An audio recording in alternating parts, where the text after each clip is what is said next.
aircraft. We've been working with Don for, it's been quite a long time, since the beginning. So with that, I'm going to go ahead and let Don Nathan take it from here. All right, Don Masten, Nathan Masten. We're flying in Aviation based out of Lexington. We have 3 aircraft based there, and we're flying the AirScout program. We've been doing TAP since it started. AirScout's been in existence for 10 plus years. Just a little background, the inventor, proprietor of AirScout is Brian Sutton. He farms as well. He also has an aerospace engineering degree from Purdue. And in his spare time, he flies international flights for American. So everything you're seeing here has been proven on his farm as well. So how it works is we have the aircraft based system. We take the images, they go to the AirScout's cloud, they're processed to the app, which is directly accessible by the grower. Hopefully you do some training on how to read that information, and it goes to ag retail and applicators or your own applicator, and then to your agronomist. And that's really kind of what's going on. Is the whole image thing itself has been fairly active in the last 10 or 12 years. There's a lot of imaging out there. What most people don't realize is what do you take an image of? And so it's pretty critical when you get a picture, you see this picture, well, that's developed in a platform that you can see as a human, okay? So what do the colors mean? So you can get a whole bunch of different images, and they're all going to kind of look the same as far as the colors go, but it's really important to know how you gather the image and what the image is actually seeing.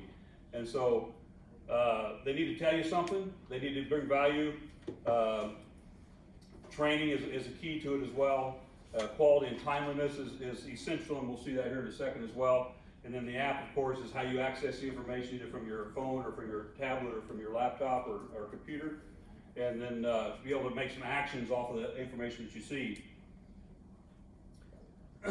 This is also, history is a huge advantage in making cropping decisions. And so AirScout maintains a library of your information. Not necessarily indefinitely, but we do at least 3 to 5 years on our mainframe. If you want to download them to your computer, you can. And you can see how it changes through the years. Everything's not always the same.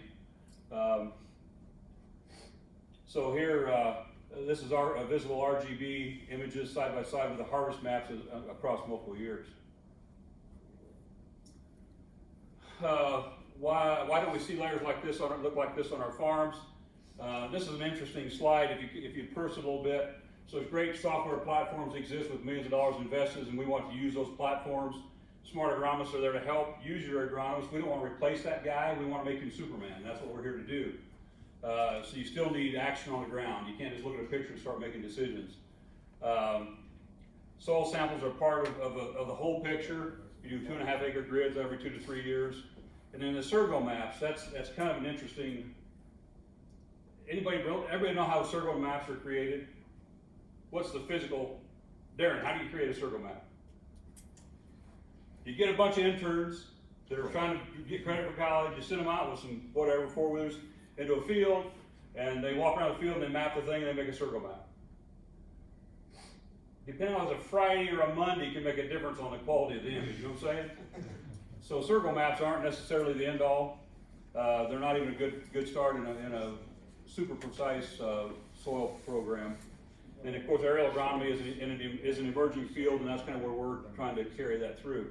One thing back to the images, what you see the different images there. If you take an image of reflected light, you can only get an image of what's there now. Okay, so if you have a health problem in the field, it has to actually change the reflecting capacity of the plant before you see it on your picture. One thing, the AirScout stands kind of alone right now, and there's several that are starting to catch up to it. But we use a microbolometer, which is actually detecting emitted energy.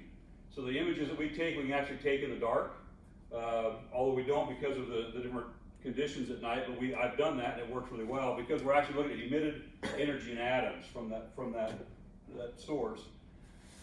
So the thing that really makes us different than looking at a reflected light image, which is near IR, is the fact that we can actually see the plant when it develops a fever based on a health issue, whether it's lack of water, lack of nitrogen, pest infestation, or fungus coming into it. And the idea is to catch the problem as it introduces itself into the field, and to be able to treat it before it affects the entire field. before you get a yield drag or a health drag. And that's the difference between reflected light pictures, which is IR, near IR, RGB, monochrome, all of that. Although we take those pictures as well, that emitted energy gives you probably a 5 to 7 day head start on most images. Nathan, explain what we're taking, how many images we're taking off the airplane. These are aircraft mounted. We have 3 cameras. Currently, we're running 3 cameras. Obviously, a high resolution digital image is the primary. Obviously, that's what everybody wants to see. The next thing is actually a monochromatic, which is where our RGB comes from. The third being, like I said, the microbolometer. The microbolometer is essentially your IR camera, but it's on steroids because, like I said, we were reading emitted energy versus reflected energy. Reflected energy, obviously needing basically reflecting that color is what it's reading, versus the emitted energy as actually what the plant is or product, and whether it's a plant, house, whatever it is actually emitting. So, like I said, we're actually reading that emitted energy. We don't need sunlight, we don't need color, but we are actually reading down to 0.3 degrees Celsius difference, whereas most of our competitors are in the 1 to 1.1 degree difference.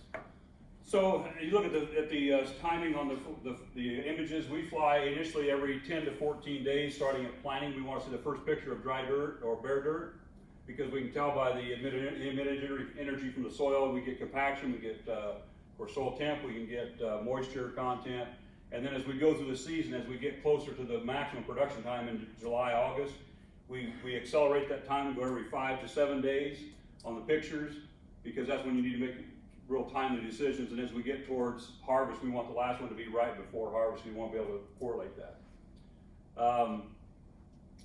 Prescription zones ready for action. So with the AirScout program, it's not an upsell. We have one price per acre for the entire season.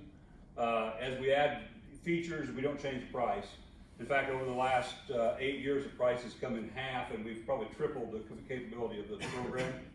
And so you can actually build prescriptions on the website and download those to your machinery or and you have to layer them if you'd like to.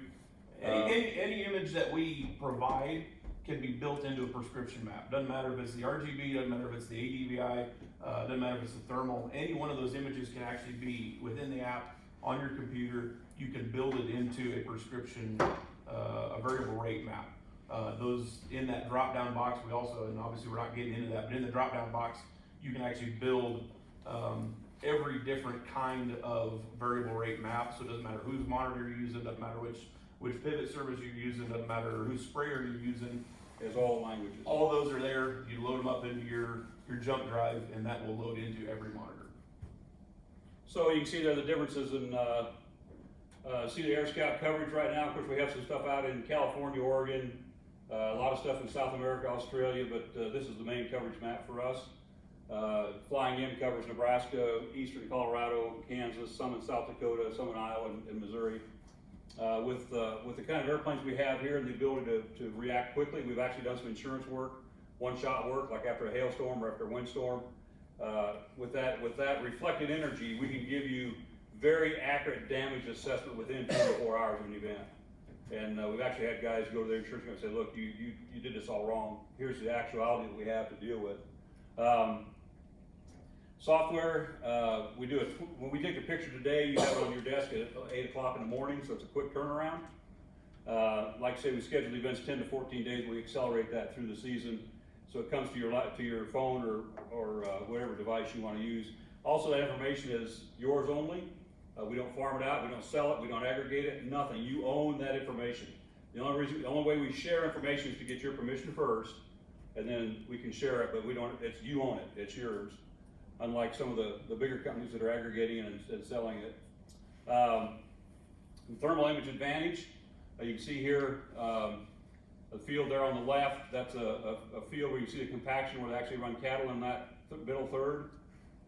And you can see the compaction, how much it affected the field in the growing season. The one on the right shows you disease infestation, and a lot of times we can see those without being able to see them with the naked eye. So we have a high resolution digital picture and you can't see it at all, but when you get to the thermal, you can see it. Managing pivot irrigation, so on our prescription program, we have polygons as well as pies. So if you're doing application through your pivot, it doesn't do any good to have polygons in your program, and so we can also do pivot prescriptions, and you can do that for water, you can do it for pesticide, fertilizer, even seeding rate in the preceding year or the post year. There's contact information. We also have some flyers if you're interested. That you can see Nathan, he can get you one of those flyers that gives a little more information. Also, if you want to go on to the UNL, to look at the UNL TAPS information, if you go on to airscout.com, the username is UNLNP, and then the password is TAPS. And that gives you full access to all the TAPS information for the last 4 or 5 years, however long I've been doing it. And you can see what's on there, and you can also see the added, through the years you can see the images that are added. So right now we're actually doing 7 images on a pass. We're doing RGB, we're doing monochrome, we're doing an NDVI, an ADVI, high resolution digital, and an emitted image. Any questions? I know it's a quick synopsis, but like anything else, when you're doing aerial imaging, make sure you know what you're taking a picture of, and make sure you know how you're gathering that information. It makes a huge difference in what you see. What did you say the cost was? $650 an acre, and that's per season, and that there's no upsell. That's it. $650 gives you all the features, all the access. All right. If you have major acres, you're looking, 2,500 acres up, then there's a discount program going forward. So, okay. Thank you so much. Appreciate Darren and what they're doing in TAPS. It's an awesome program. Thank you, Don. Thank you, Nathan.